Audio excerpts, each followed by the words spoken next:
अब क्या बात करें और कैसे बात करें।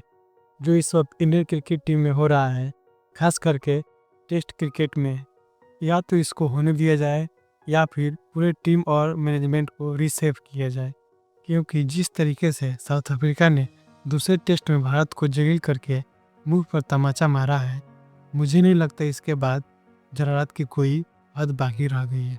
ना हम ढंग से स्पिन खेल पा रहे हैं, ना हमसे स्पिन बॉलिंग हो पा रही है। टीम में किसी की पोजीशन स्टेबल है ही नहीं। नंबर 3 पर पिछले 18 महीनों में 7 बैट्समैन ट्राई किए जा चुके हैं। नंबर 6 पर भी 7 बैट्समैन किस्मत आजमा चुके हैं। अब ये तो केवल की गई गलतियों का एक छोटा सा हिस्सा है। टीम में कुछ खिलाड़ी इंडियन टेस्ट टीम के फकर जमान बने हुए हैं, जो एक पैर खेलते हैं शानदार और उसके दम पर पूरा साल निकाल ले जाते हैं। वेस्टइंडीज और बांग्लादेश जैसे स्पिन अटैक के सामने हमारे एक ओपनर का एवरेज 107 का है, और यही एवरेज न्यूजीलैंड और साउथ अफ्रीका के स्पिनर्स के सामने 30 के आसपास गिर जाता है, वो भी अपने होम कंडीशन पर। तो ऐसे में आप क्या उम्मीद कर सकते हैं? क्या ये टीम रॉयल चैंपियन बन सकती है? अगर आपको लगता है कि अभी भी वापसी की उम्मीद है, तो आप गलत हैं। क्योंकि जब आपका इंटेंट, आपकी टेक्निक स्पिन पिच पर खेलने के लायक ही नहीं हो, तो आप कितना ही कोच बदल लें, कितना ही प्लेयर बदल लें, जितना तब भी मुश्किल है। इसका मतलब यह है कि गौतम गंभीर जिम्मेदार नहीं है।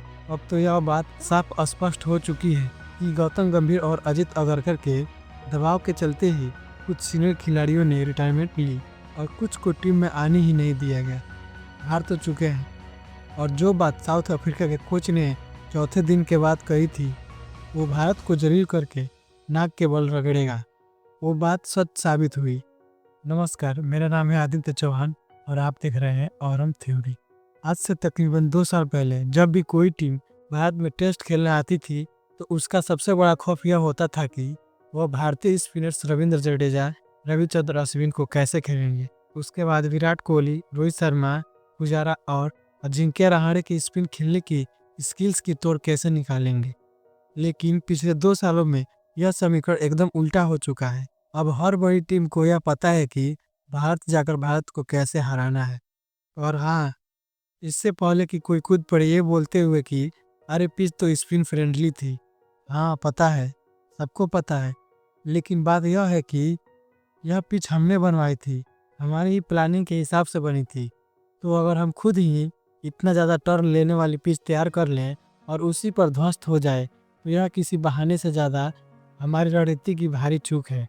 इसे एक्सक्यूज नहीं बोला जाता है, यह सीधे सीधे अपने जाल में फंस जाना हुआ। अब जरा आंकड़ों पर नज़र डालते हैं। पहले टेस्ट में कोलकाता में हमें सिर्फ 124 रन चेस करने थे। जी हाँ, सिर्फ 124, और हमने क्या किया, 93 पर ढेर हुए। यह टारगेट टेस्ट टीम में कुछ नहीं होता, एक दिन के काम में भी निकल जाए उतने रन, लेकिन हम 3 दिन के अंदर 93 रन पर निपट गए। साइमन हार्मर ने 4 विकेट 21 रन पर ले लिए। यह टेस्ट क्रिकेट में कोई अविश्वसनीय स्पेल नहीं होता, पर हमारे सामने ऐसा लग रहा था जैसे हर गेंद मुरलिया सेन वान की तरह घूम रही है। फिर हम पहुंचे गुवाहाटी, वही टीम, वही सोच, वही साउथ अफ्रीका ने पहले बल्लेबाजी करके 489 रन ठोक दी। मान लिया 489 रन बड़ा स्कोर होता है, डराने वाला होता है, और ऐसा भी नहीं कि उसे पार ना किया जा सके। खैर, यह 489 रन का क्रेडिट भी इंडियन स्पिन अटैक को ही जाता है कि जब साउथ अफ्रीका के 246 रनों पर 6 खिलाड़ी आउट हो गए, तो यह कैसे पॉसिबल है कि वही टीम अगले 4 विकेट गिरने से पहले 243 रन एक्स्ट्रा बना सकती है। इसके बाद गौतम गंभीर की टीम सिलेक्शन समझ से बाहर हो जाती है। शुभमन गिल चोटिल थे तो साई सुदर्शन को नंबर 3 पर लाना ठीक है, और टीम में 4 स्पिनर्स डाल देना और वाशिंगटन सुंदर को या तो बाहर रखना या 8वें नंबर पर भेजना, एक टीम बैलेंस को पूरी तरीके से बिगाड़ देना। बैटिंग का तो क्या ही कहना, तीसरी बार यशस्वी जायसवाल फिर से मार्को यान्सन की शॉर्ट गेंद पर आउट होते हैं। वही कट शॉट खेलने की कोशिश, वही गलती जो कोलकाता में हुई थी, और मार्को यान्सन लगातार उसी लेंथ पर गेंदबाजी करते रहे। अनिल कुंबले ने बिल्कुल ठीक कहा था कि जायसवाल उस शॉट को बहुत पसंद करते हैं, लेकिन जब सामने तेज गेंदबाज जाल बिछा रहा हो तो बार बार उसी शॉट पर आउट नहीं हुआ जाता है। थोड़ी तकनीक दिखानी पड़ती है, थोड़ा क्रिकेट समझना चाहिए। साई सुदर्शन आए, थोड़ा सहज लगे। और पहली पारी में हार्मर और फिर दूसरी पारी में माथुसामी ने उनको लिपटा दिया। उसके बाद जो हुआ वह तो पूरी तरीके से खेल ही उलट गया। पहली पारी में जहां मार्को यान्सन ने पूरा मिडिल ऑर्डर उधेड़ कर रख दिया, तो दूसरी में यह काम हार्मर ने कर डाला। मार्को यान्सन के फाइनल आंकड़े थे 6 विकेट 48 रन देकर, तो हार्मर के 47 रन पर 6 विकेट। और सबसे ज़रूरी बात यह है कि यान्सन ने सिर्फ अच्छा स्पेल नहीं डाला, उन्होंने दिमाग से गेंदबाजी की। उन्होंने समझ लिया था कि हमारे बल्लेबाज शॉर्ट गेंद पर सहज नहीं हैं, बस फिर उन्होंने लगातार वही प्लान लागू किया और हमारे बल्लेबाज एक एक करके उसी में फंसते चले गए। उनके पास स्पष्ट रणनीति थी और हमारे पास उसका कोई जवाब ही नहीं था। और दूसरी पारी में हार्बर ने न केवल एक चैनल से बॉल अंदर बाहर किया, बस बाहर वाली बॉल पर सब निपटे, अंदर वाली पर कुलदीप क्लियर बंद हो गए। भारत के स्पिनर्स अपनी स्पीड कम नहीं कर पा रहे थे, औसतन 85 से ऊपर की गेंदें डाले जा रहे थे, तभी ना गेंदें ड्रिफ्ट हुई ना ज़्यादा स्पिन। अब आते हैं हम असली मुद्दे पर, जिसे सब कोई देख रहा है पर बोलना कोई नहीं चाहता। और हो सकता है ये बात कई लोगों को चुभे, लेकिन भाई जो सच है वो सच है। गौतम गंभीर एक अग्रेसिव इंसान है, यह उनकी फितरत है। उन्होंने खुद भी कई बार खुलकर कहा है कि उन्हें विनिंग क्रिकेट और फेयरलेस क्रिकेट पसंद है। और वाइट बॉल वाले फॉर्मेट में मानना पड़ेगा, उन्होंने कमाल कर दिया। इंडिया ने चैंपियंस ट्रॉफी जीती, एशिया कप जीता, वहाँ उनकी सोच बिल्कुल फिट बैठती है। लेकिन असली दिक्कत यहाँ शुरू होती है। टेस्ट क्रिकेट T20 नहीं है, टेस्ट क्रिकेट वनडे भी नहीं है। टेस्ट में धैर्य चाहिए, मिजाज चाहिए, यह समझ जाइए कि कब बचाव करना है और कब प्रहार करना है। और मेरे हिसाब से गंभीर के आने के बाद टीम की सोच में एक बदलाव आया है, जहां अग्रेशन अब समझदारी से ज़्यादा अहम माना जा रहा है, जहां कोई भी शॉट खेल देना हिम्मत समझा जा रहा है और संयम दिखाना जैसे कोई कमजोरी हो। आंकड़े साफ दिखा रहे हैं, गंभीर के दौर में भारत की टेस्ट जीत सिर्फ 38.8 की है, जबकि उनसे पहले राहुल द्रविड़ के समय में यह लगभग 68% की थी। इतना बड़ा डिवाइन यूं ही नहीं होता। खिलाड़ी वही है, बुमराह वही गेंदबाजी कर रहे हैं, जडेजा भी वही खेल रहे हैं, बल्लेबाज भी ज़्यादातर वही है, बदला है तो बस अप्रोच।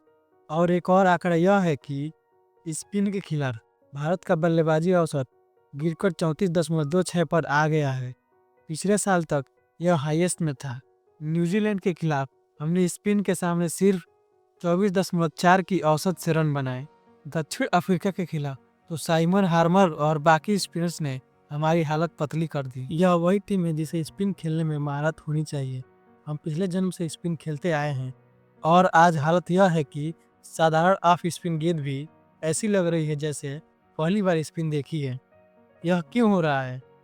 मेरी नज़र में गंभीर की अग्रेशन और फेयरलेस वाली सोच ने बल्लेबाजों को कंफ्यूज कर दिया है कि आखिर कब अग्रेशन होना है और कब धैर्य दिखाना है। जब सामने साइमन हार्मर जैसा रॉयल क्लास स्पिनर हो और पिच उसकी मदद कर रही हो, तो हल निकालने का तरीका यह नहीं है कि सीधे उसके ऊपर शॉट मारकर निकल जाओ। हल यह है कि मुकाबला करो, डिफेंड करके दिखाओ, पार्टनरशिप बनाओ और उसे थकाओ। मौके आए तो खेलना चाहिए, लेकिन उन्हें ज़बरदस्ती नहीं खींचना चाहिए। लेकिन हमारे बल्लेबाज उसी समय बाउंड्री मारने जा रहे हैं जब उन्हें अपना मिजाज दिखाना चाहिए। हल्की गेंदों पर शॉट खेल रहे हैं, बॉलिंग के हिसाब से खुद को ढाल नहीं रहे हैं, या कम से कम गंभीर बनाया हुआ टीम कल्चर शायद इस चीज़ को रोकने की बजाय बढ़ावा दे रहे हैं। गुवाहाटी टेस्ट के बाद रवि शास्त्री ने एक बहुत अहम बात कही। उन्होंने कहा, पिछले टेस्ट में वाशिंगटन सुंदर को नंबर 3 पर भेजने का कोई मतलब नहीं बनता, या उन्हें नंबर 4 पर भेजना भी उतना ही अजीब है। वो नंबर 4 पर नहीं, वह नंबर 8 के बेहतर बैट्समैन है, पर नंबर 4 पर नहीं। और ऊपर से 4 स्पिनर चुन लिए, लेकिन उनमें से एक को सिर्फ एक ओवर डलवाया। अब ये तो स्ट्रेटजी समझ से बाहर है, और यही तो समस्या है कि रणनीति उलझी हुई है, टीम चयन उलझा हुआ है, बल्लेबाजी क्रम उलझा हुआ है, और ये सारी उलझन एक ऐसी कोचिंग फिलोसफी से निकल रही है जो खुद के अंदर उलझी हुई है। सीरीज में इंडियन बल्लेबाजों का औसत 15.2 रहा। इससे खराब साल 2002 में था। और इस खराब बैटिंग का और एक सबूत है कि इस सीरीज में भारत से एक भी इंडिविजुअल शतक नहीं आया। इससे पहले कारनामा 1995 से 96 की न्यूजीलैंड सीरीज में हुआ था, भारत की बल्लेबाजी इतनी गई गुजरी है कि टॉप 5 स्कोरर्स में भी कोई प्रॉपर बैट्समैन नहीं है। जडेजा से ऊपर तो मार्को यानसन है। एक शानदार पारी खेलकर पूरा साल टेस्ट खेलने वाले एक केएल राहुल की 17 की औसत के साथ इस सीरीज में केवल 68 रन बना पाए। जायसवाल का तो क्या ही कहना। उनको इंडिया में एकदम फ्लैट पिच चाहिए, जहां बॉल स्पिन होनी बंद हो जाए और तेज गेंदबाज एकदम लूज बॉल डालें। वरना अगर बॉल में बाउंस हुआ तो कट शॉट मारने के चक्कर में उनका आउट होना लगभग फिक्स होता है। ऋषभ पंत की एवरेज 43 की है, तो उनको कुछ कहना भी सही नहीं है। लेकिन उनके साथ समस्या ये रही है कि उनको 5-6 गेंद डॉट खेलने के बाद खुजली हो जाती है, और यह बात हर गेंदबाज जानता है। इसीलिए ऋषभ पंत जब खेलने आते हैं तो आइए और जाने वाली अप्रोच अपनाते हैं। मेलबर्न में सेंचुरी मारने के नाम पर नीतीश रेड्डी लगातार खेले जा रहे हैं। अब इसमें उनकी तो क्या ही गलती है। गलती कोचिंग और सिलेक्शन की है। जहां आपको एक प्रॉपर स्पिनर या एक तेज गेंदबाज खिलाना चाहिए, वहां पर आप एक ऑलराउंडर को खिलाते हैं और उसको गेंदबाजी नहीं देते हैं। विराट कोहली की कप्तानी में टीम का कॉम्बिनेशन एकदम सही था। 5 स्पेशलिस्ट बैट्समैन, एक स्पेशलिस्ट विकेट कीपर, एक स्पेशलिस्ट ऑलराउंडर और 4 जेन्युइन गेंदबाज। और यह बोलना कि यह टीम अभी ट्रांजिशन फेज में है, बहुत बड़ा बहाना है। क्योंकि बिना शमी, बिना बुमराह, बिना गिल विराट और बिना ऋषभ पंत की गैर मौजूदगी में रोहित शर्मा ने 2024 की शुरुआत में इंग्लैंड को घर में 4-1 से सीरीज हराई थी। अब सवाल यह है कि गंभीर के दौर में असल में बदला क्या है। गंभीर हमेशा कहते हैं कि खिलाड़ियों को गहरे पानी में फेंको, अगर दबाव झेल पाए तो ठीक, वरना इंटरनेशनल क्रिकेट उनके लायक नहीं है। यह एक सोच है, इसे नकारा नहीं जा सकता। लेकिन दबाव में फेंकने और स्थिति में ढकेल देने में फर्क होता है, जहां खिलाड़ी बिल्कुल तैयार ही नहीं हो। जब आप मार्को यानसन जैसे गेंदबाज के खिलाफ खेल रहे हो, पिच उस तेज और उछाल वाले गेंदबाज की मदद कर रही हो, सामने आपने उसे कभी ठीक से खेला भी ना हो, ऊपर से दिमाग में यह भी बात डाल दी जाए कि मुझे यह टेस्ट जिताना ही है, तो यह दबाव नहीं होता, यह होती है अफरा तफरी। दबाव तो तब होता है जब आप किसी ऐसे गेंदबाज के सामने हो जिसे आप जानते हो फिर भी प्रदर्शन करना पड़े। ये विराट कोहली और रोहित शर्मा किया करते थे। दुनिया के बेहतरीन गेंदबाजों को खेलते थे और फिर भी रास्ता निकाल लेते थे, क्योंकि उनके अग्रेसन हमेशा क्रिकेट की समझदारी के साथ जुड़ी होती थी। अभी के बल्लेबाज मैदान में सिर्फ अग्रेसन लेके उतरे हैं, समझदारी नहीं। और अग्रेसन गंभीर की फिलॉसफी से ही बढ़ावा पाती है। मनोज तिवारी ने भी एक अहम बात कही कि आज टीम में कोई स्थिरता नहीं, खिलाड़ी लगातार घुमाए जा रहे हैं, स्पेशलिस्ट बाहर बैठे हैं, ऑलराउंडर हर जगह घुसा दिए जा रहे हैं। और इससे खिलाड़ियों को जो संदेश मिलता है वो यह है कि वो एक्सट्रीम दबाव में प्रदर्शन नहीं किया तो बाहर हो। लेकिन टेस्ट क्रिकेट ऐसे नहीं बनता। टेस्ट क्रिकेट करियर गढ़ने की प्रक्रिया है, हार से सीखने की, धीरे धीरे बेहतर करने की। पर गंभीर के दौरे में लगता है जैसे ये सोच बन गई कि अभी जीतो वरना बाहर। जब इस मानसिकता को अग्रेसिव क्रिकेट वाली सोच के साथ जोड़ दिया जाए तो बल्लेबाज मैदान पर हर वक्त खुद को साबित करने की कोशिश में लगे रहते हैं, बाउंड्री ढूंढते रहते हैं, जल्दबाजी वाले फैसले लेते हैं और यह सोचकर गलत शॉट खेल देते हैं कि कोच शायद यही देखना चाहते हैं। इस सीरीज में जो हुआ वो यह था कि दक्षिण अफ्रीका एक साफ रणनीति लेकर आया, टाइट गेंदबाजी करो, भारत को मेहनत करने पर मजबूर करो, और जैसे ही वह हमला करने की कोशिश करें, सिंपल सी गेंद डालकर उनके सामने दीवार खड़ी कर दो। और हमारे बल्लेबाज इसी जाल में बार बार फंसते रहे। कोई प्लान भी नहीं, कोई प्लान भी नहीं, कोई बदलाव भी नहीं, सिर्फ अग्रेशन और गलत शॉट। यह पिच की गलती नहीं है, यह दक्षिण अफ्रीका के बहुत ज़्यादा अच्छे होने की वजह भी नहीं है। दुख की यह बात है कि हमारे पास खिलाड़ी है, जसप्रीत बुमराह है, रविंद्र जडेजा है, कुलदीप यादव है, नए बल्लेबाज आ रहे हैं, लेकिन उनसे वो क्रिकेट खेलने को कहा जा रहा है जो टेस्ट के लिए बना ही नहीं। दक्षिण अफ्रीका ने सिर्फ भारत को हराया नहीं, उन्होंने हमारी कमजोरियों को उजागर कर दिया है। और जब तक हम उन कमजोरियों को नहीं सुधारते जो सीधे तौर पर कोचिंग से शुरू होती है, तो भारत हर मजबूत टेस्ट टीम से घर में भी मात खाता रहेगा। यही इस 2-0 की असली हार की कहानी है, जिसे समझने की जरूरत है। कब समझेंगे पता नहीं। आपका क्या कहना है कमेंट करके बताइएगा। वीडियो अच्छी लगी तो लाइक कीजिए और शेयर कीजिए।